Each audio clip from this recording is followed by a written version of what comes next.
जरा सोचो, एक 34 साल का नौजवान जिसके पास न महंगी गाड़ियां थीं, न आलीशान बंगले और न लंबा चौड़ा राजनीतिक करियर, लेकिन फिर भी उसने कुछ ही घंटों में अपने देश की सबसे बड़ी कुर्सी पर कब्जा कर लिया।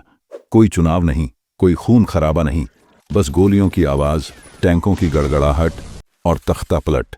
किसी के लिए वो अफ्रीका का नया हीरो है तो किसी के लिए एक खतरनाक तानाशाह। ये है इब्राहिम ट्राओरे की कहानी, वो आर्मी कप्तान जो अपने देश के लोगों को एक अच्छी और खुशहाल जिंदगी देने के लिए फ्रांस जैसे ताकतवर देशों से बगावत कर रहा है।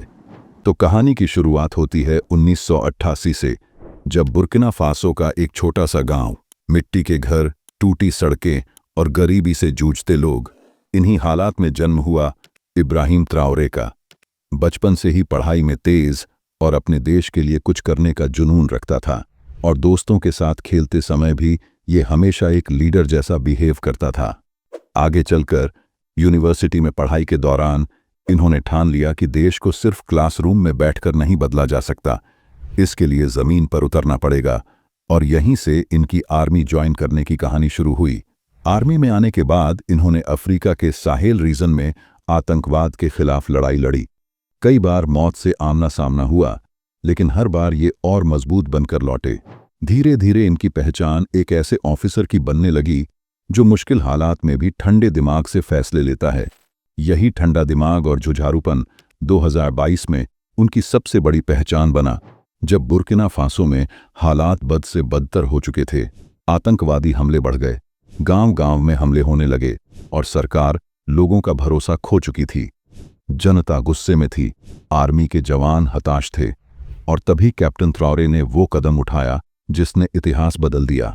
जब सितंबर 2022 को सिर्फ कुछ घंटों में बिना ज्यादा खून खराबे के इन्होंने तख्ता पलट किया और राष्ट्रपति को सत्ता से हटा दिया।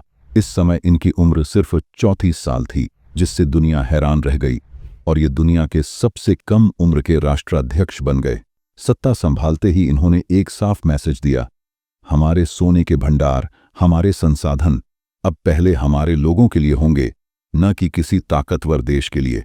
जिस देश को यह ललकार रहे थे वह था फ्रांस, जो इन्हें आज़ादी तो दिया था, लेकिन फिर भी यहाँ के सत्ता पर काफी पकड़ रखता था। जिसको चाहता राष्ट्रपति बनाता, जिसको चाहता हटाता। ऐसा इसलिए करता था ताकि यहाँ के लोगों से काम करवाकर इनके संसाधनों को हड़पा जा सके।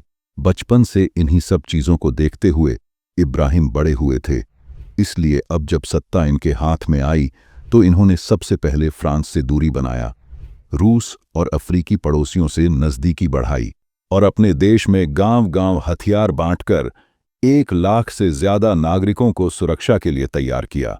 लेकिन ट्राओरे सिर्फ बंदूक और सेना की बात नहीं करते हैं। ये कहते हैं, मस्जिद बनाने से पहले स्कूल और अस्पताल बनाओ।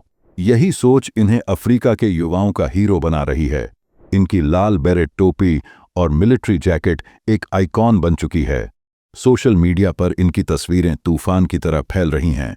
फिर भी ये राह आसान नहीं है, क्योंकि इब्राहिम के आलोचक कहते हैं, इन्होंने लोकतंत्र को किनारे कर दिया, चुनाव टाल दिए और प्रेस की आज़ादी पर पाबंदियां लगाईं। कई लोग मानते हैं कि देश की सुरक्षा हालतों में बहुत सुधार नहीं हुआ, लेकिन समर्थकों की नज़र में ये सिर्फ बुर्किना फासो के नेता नहीं, बल्कि एक नई अफ्रीकी क्रांति का चेहरा है।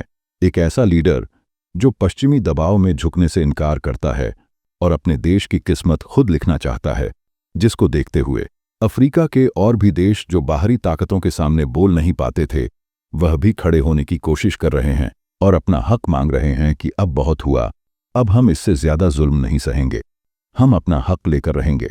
तो सवाल ये है, क्या इब्राहिम ट्राओरे सच में अपने देश को गरीबी और आतंक से निकालकर एक नई ताकत बना देंगे, या फिर ये भी अफ्रीकी इतिहास का एक और तख्ता पलट होगा जो कुछ साल बाद बस किताबों में एक चैप्टर बनकर रह जाएगा?